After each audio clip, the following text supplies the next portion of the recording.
खोजे अंत क्यों करी आवे हाथ, सज्जन सोई सराहिए जो पारख राखे साथ। इन दो साखियों पर विचार करें। जाको सदगुरु ना मिला, व्याकुल दौं दिस धाय। जिसको सदगुरु नहीं मिला है वो व्याकुल होकर के दसों दिशाओं में दौड़ता है। पूरब पश्चिम उत्तर दक्षिण ये चार हैं और चारों के चार कोने हैं और नीचे और ऊपर इनको दसों दिशा कहते हैं। सदगुरु जिसको नहीं मिला वो दसों दिशाओं में दौड़ता है। दसों दिशाओं का अर्थ चार वेद छह शास्त्र भी माना जा सकता है। दसों दिशाओं का सरल अर्थ है सब तरफ।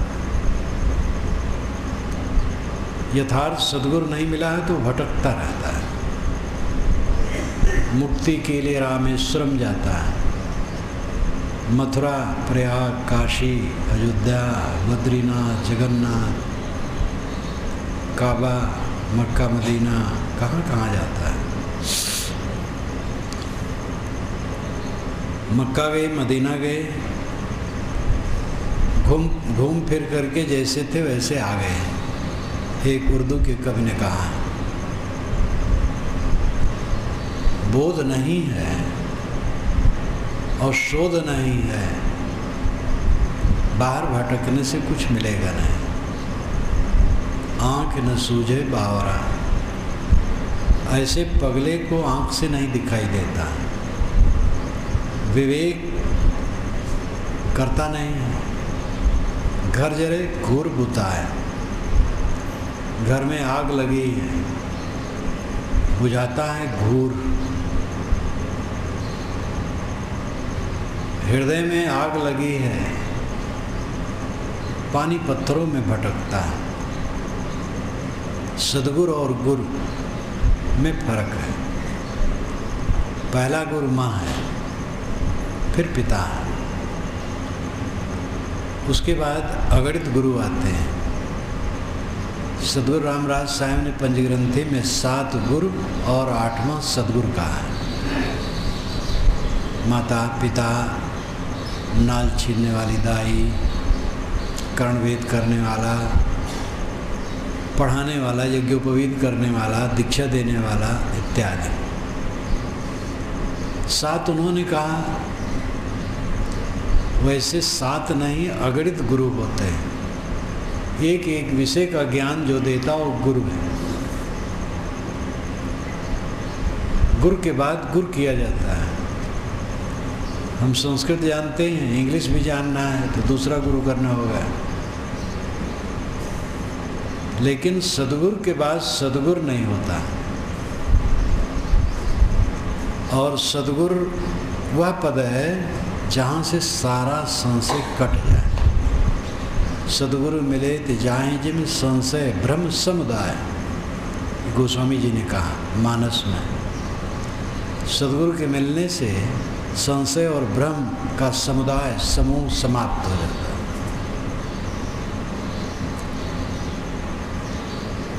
सदगुरु वह है जो स्वरूप बोध देता है। कारण कार्य की व्यवस्था, विश्व के शाश्वत नियम,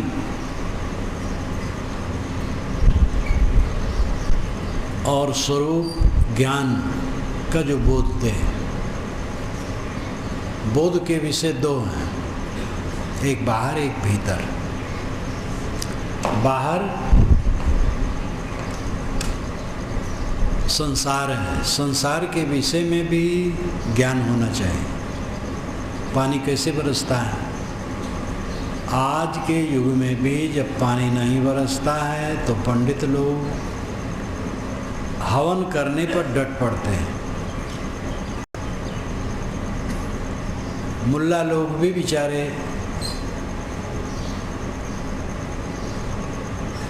काल कलोटी, उज्जर धोती, खुदा प्यारे पानी दे का नारा लगाए। कीर्तन करते हैं, अखंड पाठ करते हैं। पानी बरसने से इनसे कोई मतलब नहीं। हवन से पानी बरसता है, ये पुराना अंधविश्वास है। उसमें ये अंधविश्वास है कि आग में जब मांगलिक पदार्थ डाले जाएंगे तो उनकी सुगंधी आकाश में जाएगी। आकाश में देवता पाके खुश होंगे, वो पानी बरसाएंगे। आकाश में कोई देवता नहीं है खुश होने वाला। सब तरफ प्रकृति का जाल है, कारण कार्य की व्यवस्था है। उसमें हवन, कीर्तन, प्रार्थना, पानी के लिए कुछ भी काम नहीं करेंगे। प्राकृतिक ढंग से पानी बरसता है। भूचाल प्राकृतिक नियमों से आता है। अवर्षण भी प्राकृतिक नियमों में विखंडन होने से आता है। झरने, नदियाँ, समुद्र, तारे, अनंत विश्व ब्रह्मांड की गतिशीलता प्रकृति के अपने अनादि नियमों से होती है। इसमें कोई देवता काम नहीं करता। देवता अगर है तो प्राकृतिक शक्ति जो अचेतन है, उसमें ज्ञान नहीं। लोग कहते हैं चेतना जिसमें नहीं होगी क्रिया कैसे होगी। और ऐसे अनाड़ी लोग कहें तो अच्छा, पढ़े लिखे लोग कहते हैं जड़ द्रव्यों की संपत्ति ही क्रिया है। जड़ द्रव्यों में स्वतः सिद्ध क्रिया न होती तो सृष्टि न होती। जड़ द्रव्यों में अनादि निहित क्रिया है, स्वभाव सिद्ध क्रिया है। कोई जड़ द्रव्य क्रिया छोड़ के रह नहीं सकते। निरंतर क्रियावान जगत प्रवाहमान है, अनादि से अनंत काल तक। इसलिए अपना दिमाग इस सब में उलझाने की जरूरत नहीं। भूत प्रेत नाम की कोई चीज़ नहीं है। कोई देवता नाखुश होने वाला और खुश होने वाला नहीं है। नियम से रहो, आचरण को पवित्र रखो। बाहरी वस्तुओं का ज्ञान यथार्थ सद्गुरु यथार्थ ढंग से देता है। जिनको बोध नहीं है, कोई पूछा ऊपर हाथ उठा दिया, ऊपर वाला जाना है। ऊपर वाला कहते कहते भीतर वाला भुला दिया गया। आध्यात्मिक बोध में भीतर वाले की बात है। मनुष्य व्यवहारिक क्षेत्र में, जागतिक क्षेत्र में निर्भ्रांत दृष्टि वाला हो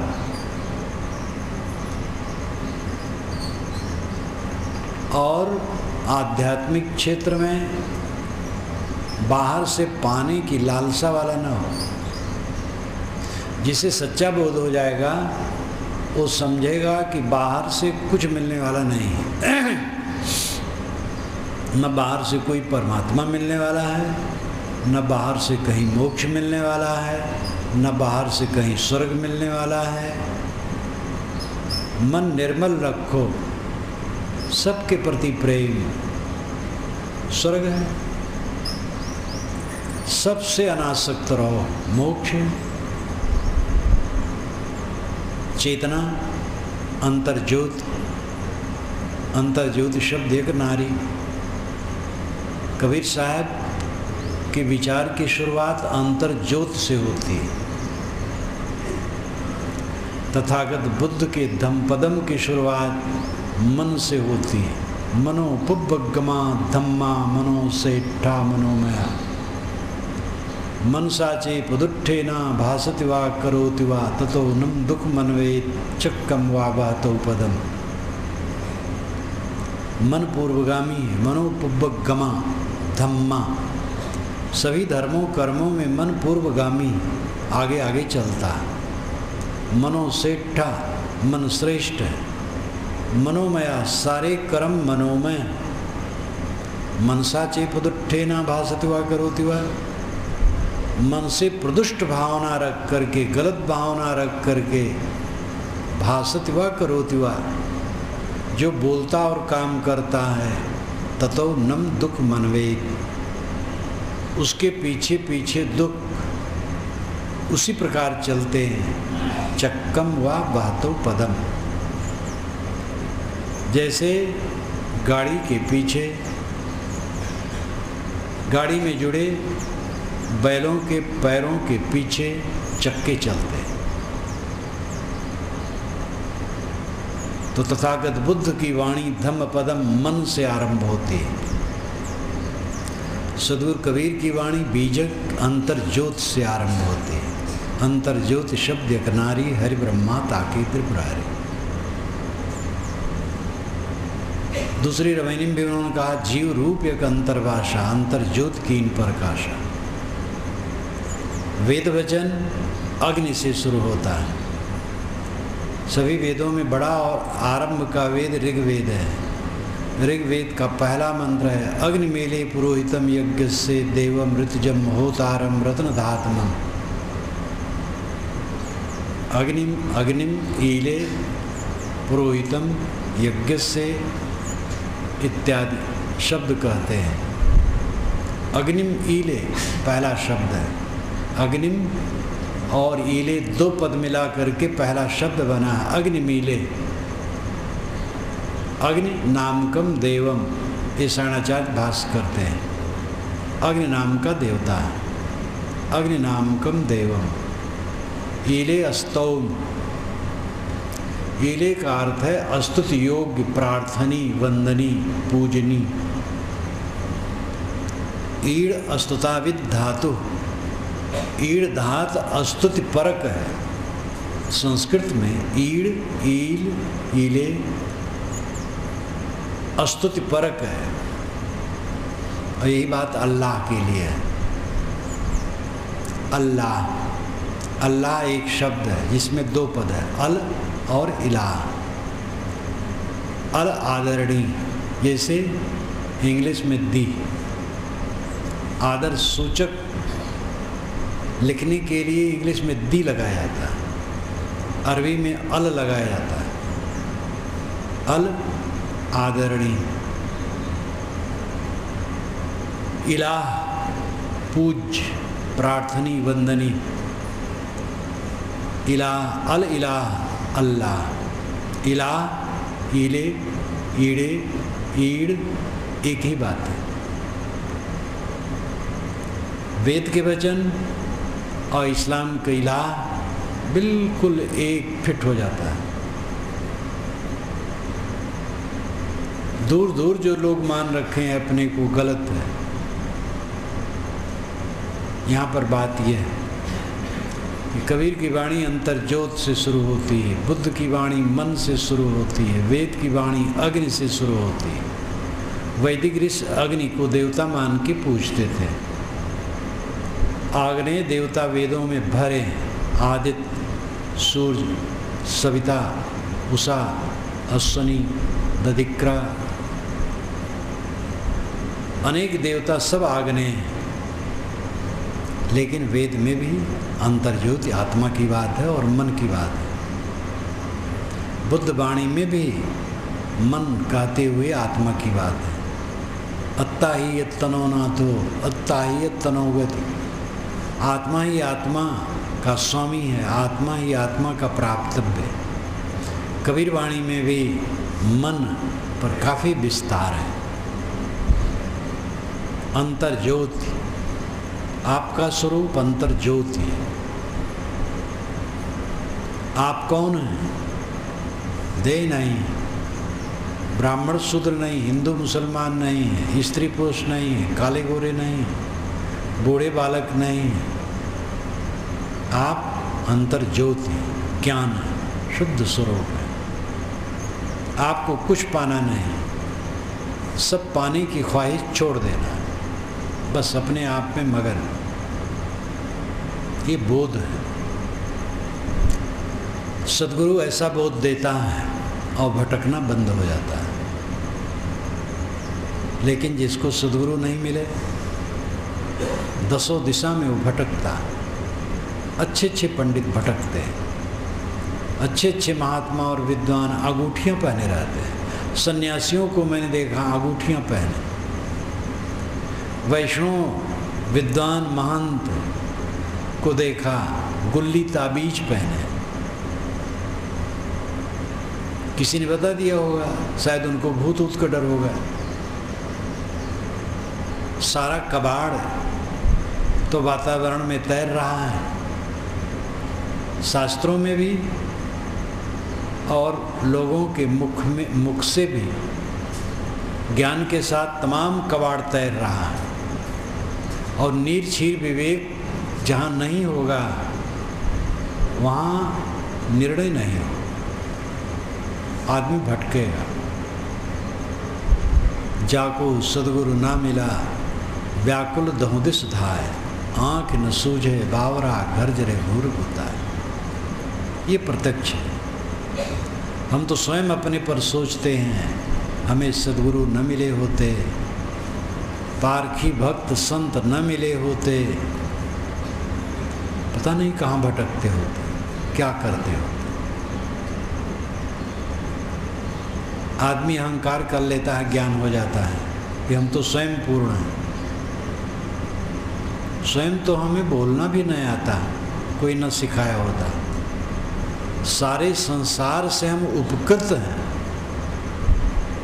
जरा सा ज्ञान होता है, जरा सा सदाचार आता है तो भगत ये साधु महात्मा जो मर गए हैं, मरने कपड़ा पहन लिए हैं, अहंकार में इतराने लगते हैं कि हम तो पूर्ण हैं, हमें किसी क्या जरूरत है। ये भटकाव है। थोड़े ज्ञान में अपने को पूर्ण मान लिए। विनम्रता की महती जरूरत, भक्त की आवश्यकता जीवन भर है। जाको सद्गुरु ना मिला व्याकुल दो दिसता है, आँख न सूझे बावरा घर जरे घूर होता है। वस्तु अंत खोजे अंत क्यों करी आवे याद। वस्तु अंत खोजते हैं, अंत अलग कैसे हाथ में आवे। एक बुढ़िया थी, कपड़ा सिल रही थी, बाथरूम जाना हुआ, लौट के आई, सुई खो गई। अंधियारा भी हो चला था। सड़क पर नगर पालिका की बत्ती जल गई। बाहर आके खोजने लगी। किसी ने पूछा, माता क्या खोजती हो? बेटा सुई। कहाँ गिरी? घर में। यहाँ क्यों खोजती हो? क्योंकि यहाँ बत्ती जलती है। उसने कहा 1000 बत्तियाँ बाहर जल जाएं, सुई घर में गिरी वही मिलेगी, बाहर नहीं। बाहर हम खोजते थक जाएंगे, कुछ मिलेगा नहीं। देशाटन की दृष्टि से घूमो, कम से कम अपने देश के विभिन्न क्षेत्रों में घूम लो, अच्छा है, बुरा नहीं। जिसका शौक है घूम सकता है, लेकिन मिलेगा कुछ नहीं। कांकर पाथर, पानी, हल्ला गुल्ला, कीचड़, यही सब मिलेगा। कहीं संत मिल जाएं, अच्छे विवेकवान, तो सौभाग्य समझो, नहीं तो पंडित पुजारियों के धक्के खा करके लौट के आ जाओगे। इसलिए आपकी धार्मिक यात्रा वह मानी जाएगी सच्चे सद्गुरु के पास जाने वाली। सच्चे सद्गुरु के पास जाओ और वहाँ से बोध प्राप्त करो। एक बोध होता है, एक प्रतिबोध होता है। वैसे बोध के लिए भी बोध शब्द भी पूरा है, लेकिन प्रतिबोध भी आता है। केन उपनिषद में बात आती है, प्रतिबोध वित्तम मतम अमृतत्वम ही विन्दते। प्रतिबोध से ही अमृतत्व की अनुभूति होती है। बोध और प्रतिबोध, ये दीवार को हम देखते हैं, ये बोध है। दीवार को देखते हैं, वो दीवार दिखाई देती है इसलिए बोध है। दीवार को कौन देखता है? मैं। अपनी तरफ लौटाया, ये प्रतिबोध है। प्रतिनाम लौटना, जैसे प्रतिबिंब, प्रतिध्वनि, प्रतिक्रिया, प्रतिबल, प्रतिनाम लौटना, प्रतिबोध, अपना बोध। बाहर दृश्य का ज्ञान बोध है, और बाहर से लौट करके अपने आप का ज्ञान प्रतिबोध है। वैसे बोध ही स्वरूप ज्ञान के लिए कहा जाता है। आत्मा का बोध ये भी काफ़ी है, लेकिन भिन्न जगह शैली का फर्क, कहने के तरीके में फर्क, कहने के तरीकों को लेकर के कुछ लोग उलझ जाते हैं। तो कहते प्रतिबोध ही सच है, बोध सच नहीं है। कुछ लोग कहते बोध काफ़ी है, प्रतिबोध की ज़रूरत नहीं। ऐसे लोग एकांगिक होते हैं। कहने की शैलियाँ अलग अलग होती हैं, लेकिन बात वही होती है। मिठाई का आकार जैसे भी बने, उसमें जो शक्कर है, घी है, मैदा है, और भी उसके जो तत्व हैं, वह अगर वही है तो मिठाई के आकार में फर्क होने से गुणवत्ता में कोई फर्क नहीं। इसलिए किसी कथन की शैली को समझने की जो विवाद नहीं करना चाहिए, समझना चाहिए, सार तत्व को समझना चाहिए। प्रतिबोध वित्तमदम, अपनी तरफ लौटो। वस्तु अंत खोजे अंत क्यों करी आवे हाथ, सज्जन सोई सराहिए जो पारख राखे साथ। साहब कहते हैं जो साथ में पारख रखता है वो प्रशंसनीय। पारख, परख, शुद्ध शब्द है परख। परख से ही पारख शब्द बना है। जीव का स्वरूप ही परख पारक है, ज्ञान है। इसलिए पारक स्वरूप में स्थित हो, पुराने संत कहते थे, आज भी कहा जाता है। पारक स्वरूप में स्थित हो यानी ज्ञान स्वरूप में स्थित हो, अपने आप में स्थित हो। अन्वेषकी विद्या बहुत पुराकाल में कही गई है। अन्वेषकी, त्रयी, वार्ता और दंड, ये चार विद्याएं कौटिल्य अर्थशास्त्र में ईसा के 300 वर्ष पूर्व कही गई है। चार विद्याएं, अन्वेषकी, त्रयी, वार्ता और दंड। अन्वेषकी विद्या परीक्षण विद्या है, परख। अन्वेषकी विद्या का बराबर अध्ययन करवाया जाता था, जिसमें सांख्य, योग और लोकायत तीन है। कौटिल्य अर्थशास्त्र में परिभाषा दी गई है कि सांख्य, योग और लोकायत ये तीन अन्वेषकी विद्या हैं। सांख्य प्रकृति पुरुष विवेचन और जगत विवेचन सांख्य में आता है, और योग मनोनिग्रह की सीख देता है, और लोकायत सांसारिक बातों का बोध कराता है। वो भौतिकवाद है। लोकायत एक पुस्तक है, बड़े विद्वान ने लिखा है। हिंदी अनुवाद भी लखनऊ हिंदी संस्थान से प्रकाशित है। लोकायत,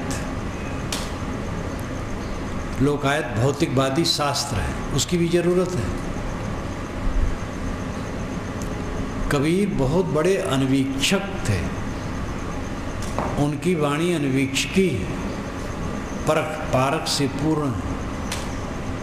श्री पूर्ण साहब ने कहा, परख सद्गुरु, परख कबीर, पारक पद पहचान। पारक के प्रताप से सब भ्रम जालामान। परख होने से साधु प्रिय हैं, गुरु प्रिय हैं, कबीर प्रिय। ध्यान दीजिए, परख सद्गुरु, परख कबीर। साधु क्यों प्रिय हैं? क्योंकि पारखी हैं, निर्णयी हैं। गुरु क्यों प्रिय है? क्योंकि पारखी है। कबीर क्यों प्रिय है? पारखी है, परख करके मानते हैं, आँख मूंद के नहीं। अगर ये तीनों आँख मूंद के माने तब क्या मूल्य है? इसलिए साध गुरु और कबीर प्रिय नहीं है, किंतु उनमें परख होने से तब वे प्रिय है। ये कितना निष्पक्ष वचन श्री पूर्ण साहब का है। परख साध गुरु परख कबीर पारक पद पहचान। साधु प्रिय हैं परख के नाते, गुरु प्रिय हैं परख के नाते, कबीर प्रिय हैं परख के नाते। इसलिए पारक पद पहचान, तुम पारक पद को पहचानो, यानी ज्ञान स्वरूप को पहचानो। पारक के प्रताप से सब भ्रमजाला मान, पारक के प्रताप से, ज्ञान के प्रताप से सारे भ्रम जाल को काट दो। ये निष्पक्ष दृष्टि। कोई ईश्वरी वचन की दुहाई नहीं। हमारी अमुक पुस्तक है, वो ईश्वर का वचन है, उसको नहीं मानोगे तो नष्ट हो जाओगे। ये यहाँ नहीं कहा जाता है कबीर वाणी में। शास्त्र की दुहाई नहीं दी जाती है, शास्त्र का आदर किया जाता है। और एक ही शास्त्र का नहीं, विश्व के जितने शास्त्र हैं सबका आदर है कबीर पंथ में। और विश्व के जितने महापुरुष हैं सबका आदर है। और विश्व की जितनी परंपराएं हैं, संप्रदाय हैं, सबका आदर है, सभी मजहबों का आदर है। लेकिन सब पर परख की कसौटी लगाना अनिवार्य है। गुरु प्रिय हैं, शास्त्र प्रिय हैं, परंपरा प्रिय है, बड़े बुजुर्ग प्रिय हैं, विवेक प्रिय नहीं है। अगर विवेक प्रिय नहीं है तो क्या है? विवेक प्रिय। गुरु साधु कबीर, कोई महापुरुष, कोई शास्त्र, कोई परंपरा परख के नाते प्रिय होनी चाहिए। नीरछीर विवेक की जरूरत है। बड़ा निष्पक्ष चिंतन है। संप्रदाय वाले इतने जकड़े हैं, अलौकिकता का झांसा देते हैं। हमारी किताब ईश्वर वाणी है, इस धारणा ने मानवता का भयंकर नुकसान किया। कोई वाणी आकाश से नहीं आई, हर वाणी मनुष्य से निकली। और जहाँ मान लिया गया हमारी वाणी ईश्वर की